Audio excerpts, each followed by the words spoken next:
Selamat datang di sesi 6. Di sesi ini kita akan membahas rooms dan keys. Ini adalah gambar sebuah rumah. Sebuah rumah berisi banyak ruangan. Saat kamu memasuki rumah, kamu akan memasuki ruang tamu dan selanjutnya memasuki ruangan lainnya.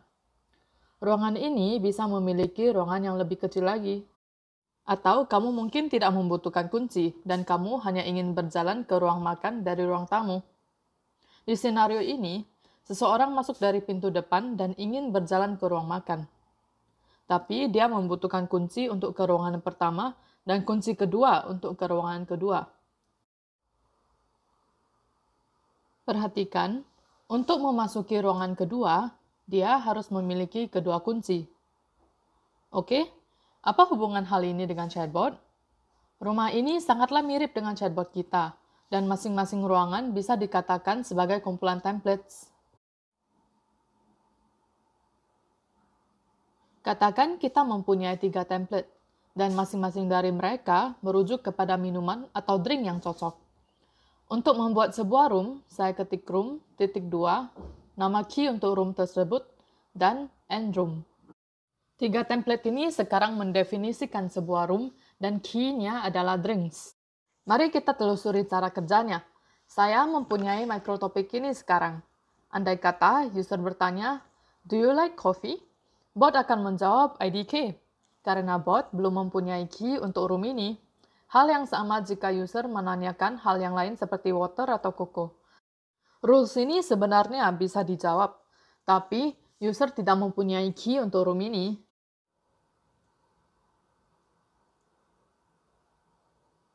Sekali Anda membuat sebuah room, user pasti membutuhkan key untuk room itu agar templates di dalam room tersebut dapat digunakan.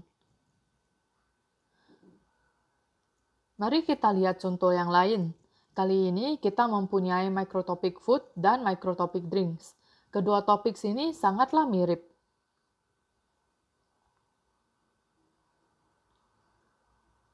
Andai kata Anda mempunyai 2 rooms, yang satu food, yang satu lagi drinks.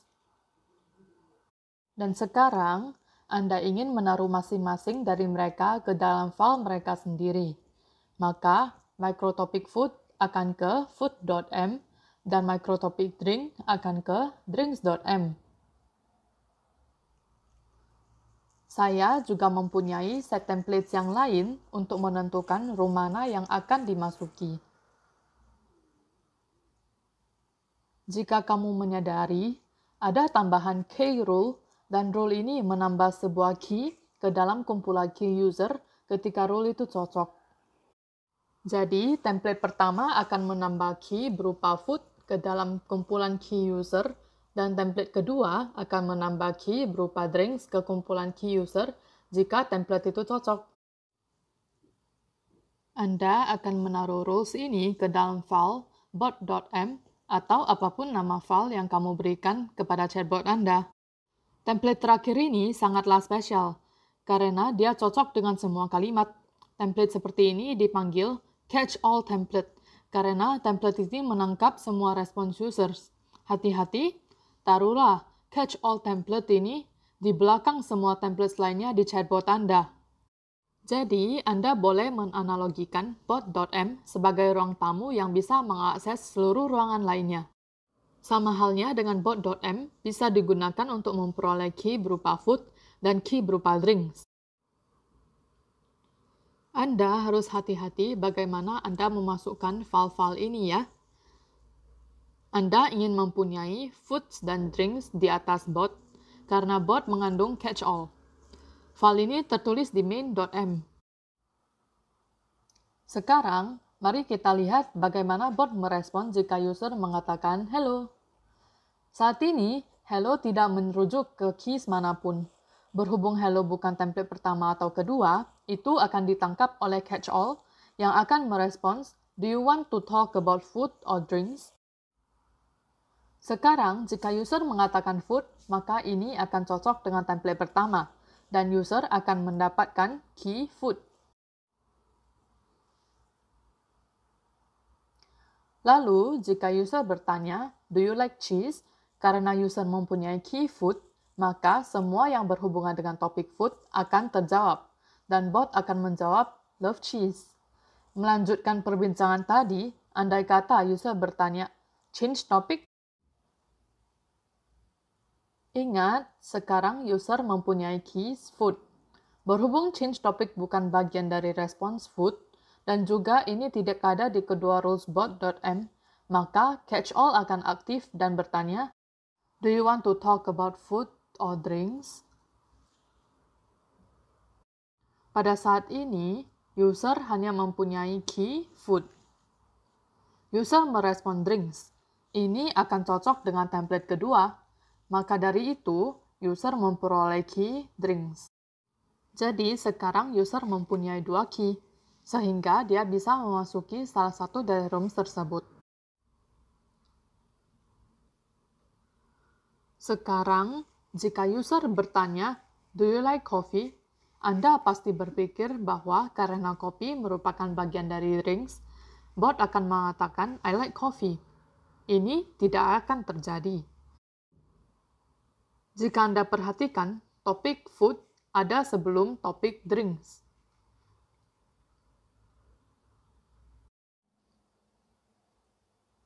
Ini berarti bot akan mencari jawaban like coffee di dalam topik food sebelum masuk ke dalam topik drink. Sehingga bot akan merespons, I'm not sure. Ini tidak sesuai dengan respons yang user harapkan. Untuk memperbaiki ini, Anda harus mengubah key ini dengan menambahkan back command. Perhatikan, back ini mempunyai tanda $. Ini bukan reference ataupun type reference. Ini merupakan command untuk memaksa user balik ke rangkaian keys yang mereka miliki sebelumnya. Jika Anda hanya mempunyai 1 key food atau 1 key drink, maka dengan back command, Anda tidak akan mempunyai keys apapun. Jadi, untuk contoh ini, kita menyuruh user untuk melupakan apapun yang mereka punya dan hanya menambahkan key food, sama halnya dengan template drinks. Sekarang, apa yang terjadi jika kita mereplay percakapan? Saat user bertanya untuk change topic, dia hanya mempunyai key food.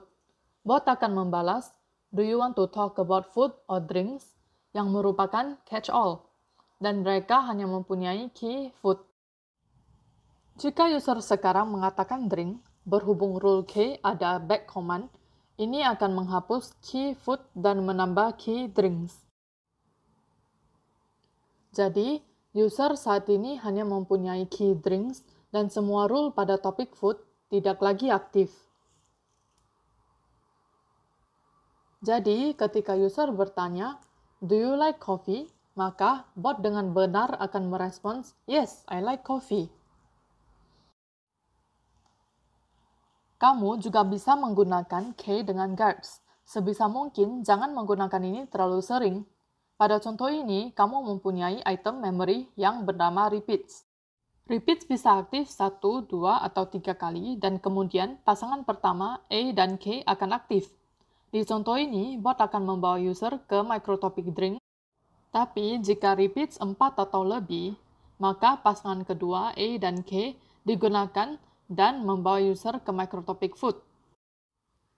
Lagi-lagi, saya tidak menyarankan Anda menggunakan teknik ini untuk membantu Anda menghindari bugs atau error. Anda juga bisa menggunakan K dengan titik koma dan respons alternatif. Jadi, pada contoh ini, saya mempunyai catch all, dan catch all akan membawa user ke 1 atau 2 topik antara food atau drink secara random atau acak. Teknik ini bisa digunakan untuk memperkenalkan konten baru atau memberikan bot kamu lebih banyak karakter. Ini adalah akhir dari sesi 6. Saya ingin Anda menyelesaikan lab 6 dan juga latihannya. Selamat belajar!